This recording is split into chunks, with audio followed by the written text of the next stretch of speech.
Asa may tirgas ko? May titirgasin lang ako. Ayaw mo ng mga ganito. Alam mo kami mga bakla, ayaw namin sa babae. Bakit kaya kasi pag gusto kayo ng mga lalaki, ang papangit naman ng mga ano nyo? Parang tinaga. Tapos may mga matang nakaano. Oo. Bakit ganon? Kami mga bakla kasi ang love life namin parang ATM. Di ba? Yes. Pagka kailangan laging kaya tinawag namin parang ATM ang aming love life. Kailangan laging may Maintenance. Yes, maintenance. Maintenance lang. Oo, kailangan may balance lagi. Oo. Kasi pag offline, Wala. Mama. Oo, mga. Ay, may tao pala. Ay, siya ka pala. Diyan ka pala. Alam mo ba, Bi, na nung hindi pa ako nagagalaw, Ma'am Sari, ganyan po ang katawan ko. Oo, may fairness o taray. Oo, ganyan ang katawan ko nung ako ay birhen pa. Yan. Kaso medyo nausog lang ako eh. Kaya din ang katawan ko dati. Talaga ba? Oo, kaso natuto ako mag-rugby. Ayan, o diba? Opo. Ako naman po, nausog ako ng manyak, eh hindi ko na ako nagpalaway. Parang gusto ko yung mausog nun. Diba? Sino kaya nanguusog sa akin dito ngayon? Gusto mo bang magpausog kay Coco Ay, Martin? meron daw. Ay! May manguusog daw. Ay, Sorry, po. girls. Oh, sige na nga. Oo. Magpalaway ka dyan ha. Christine! Si Christine ba ilang taon na? 27 po. 27! Alam mo ba na 27 ako, ganyan na ganyan ang bewang ko. Diba? Oo. Yun nga, sabi ko nga, nausog ako, di ba? Nausog ng manya? Oo. Kaya magaling usog ng usog kasi nangangawit kami. Para kahit pa yan siya, mas naiingit ako dun sa nangyari sa'yo. Oo ba? Oo. Gusto mo pa rin magpausog? Gusto ko magpausog talaga eh. Diyos ko talaga naman. Boys, mamaya pakiusog si Ma'am Sari okay daw, okay. Ano ang pinagkakaabalahan bukod sa hindi na pagkain ng kanin? Vocalista po. Ay! Bukalista. Ikaw rin vocalista ka din. Iba-iba nga lang kinakanta ko. Oo. Asan ba yung brochure ko dyan? Oy! Secret. Ano to? Nagda-diet? Or talagang ganyan? Papaya talaga. Inborn. Oo. So sana all. Asan ba si nanay? Ay, yung nanay mo para lang nag-drugs eh. Oo. Charing! Charing. Ayan. Nay, ayan yung bisyong ayaw na ayaw ni Pangulong Duterte dati ha. Itigil natin. Okay na. Eto, bakit sumali sa ating video okay singling challenge? Nakahatak lang po ako ng kapatid. Sabi ko na nga ba, yung mga hatak-hatak na ganyan eh. Oo, sira ko yung kapatid mo. Oo eh. Okay, para mapakinggan na natin ang ating palawang contestant, Christine Paglinawan. Palakpakan natin.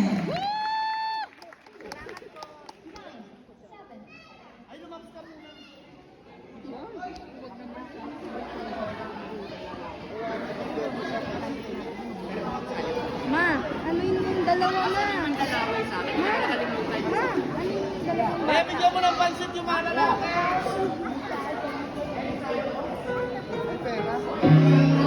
Ay! Nakakalaw kayo mga DJ natin. Ang ganda-ganda nung kakanta, isasala niyo Eric Santos. Oo. Ititigil ang ititigil ang drugs. Oo, saglit lang Christine May ha. Hayaan mo wala silang sweldo. Ang liit ng bewang Eric Santos. Kaya nga, Diyos ko, akala ata si Christine Bading. Oo. Minsan din kasi pag ganyan kapayat ko, ano yun? Pangarap kong ibigay kay Regine Velasquez. Once again, Eric Santos pa rin yan. Eric Sige. Santos pa rin. Dapat daw babae, Mary G. Excuse me, mukha pang Eric yung kakanta. Oo nga. Eto ha, nire-remind ko lang kayo, si Christine po ay tunay na babae po. Oo. Nakakalaw ka. Asa ba yung tubo ko dyan? Okay, once again, Christine Paglinawan.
usap ka. Kaya nais kong malaman mo ang sinisigaw nitong aking puso. Pangarap ko ang ibigin ka,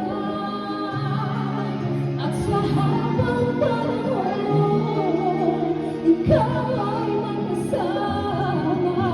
Ikaw na lamang siyang kulang sa buhay kong ito. Pangarap ko ay ibigin ka.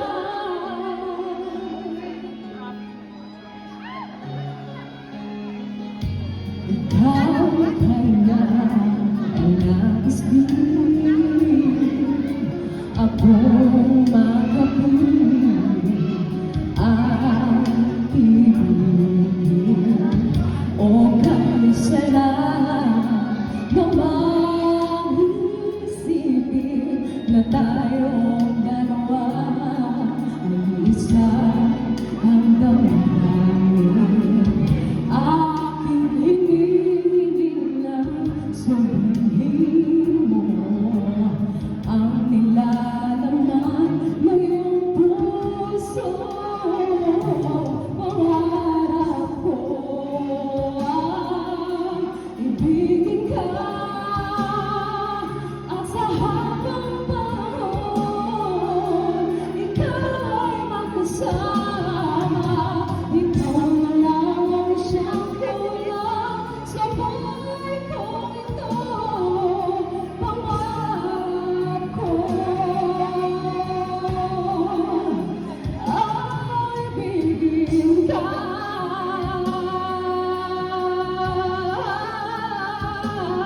Huwag tagal ko na naghihintay, nasa akin ay mag-aalala ng pag-ibig na kulay ating magwawakas.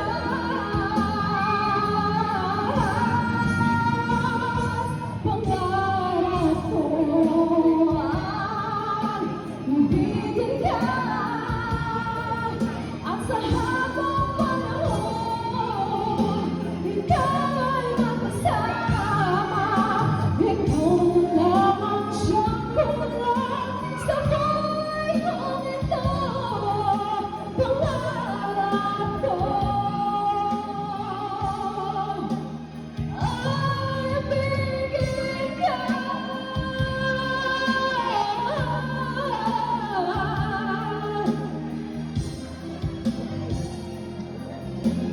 Tayo magkasama, ikaw lamang siyang kulang sa buhay kong ito.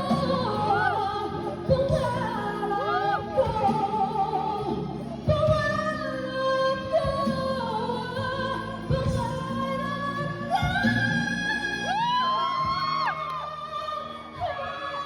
ay ibigin ka. Thank you so much po. Ayan! Ako.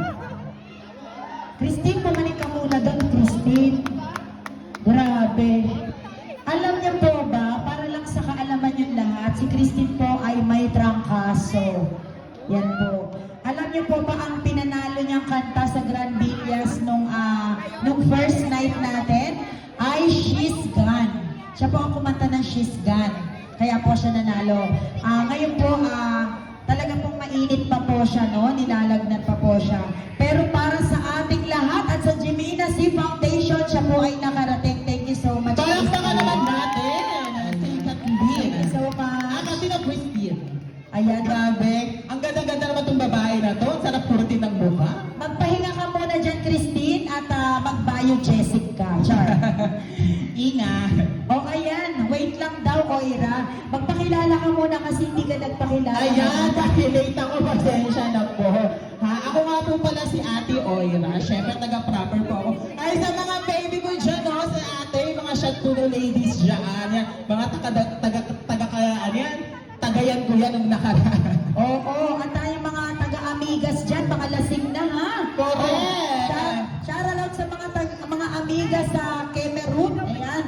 syempre yung mga taga-ibang lugar na talaga namang sinadya ang gabing ito at mapanood kayo na ano ang lahat ng contestant ngayong gabi. At syempre, Oira, banggitin mo muna yung ating criteria for judging. Ayan, syempre, eto na kung paano kayo huhusgahan ng ating mapanghusgang jurado. Ayan ha. Eto ang ating criteria for judging ngayong gabi. Voice quality, 30%. Pronunciation, 30%. Timing, synchronization with music, 10%. Stage presence, suitable confidence, looks and attire, 10%. Mastery of lyrics, 10%. And the overall impact, 10% with a total of 100%. Bakit yan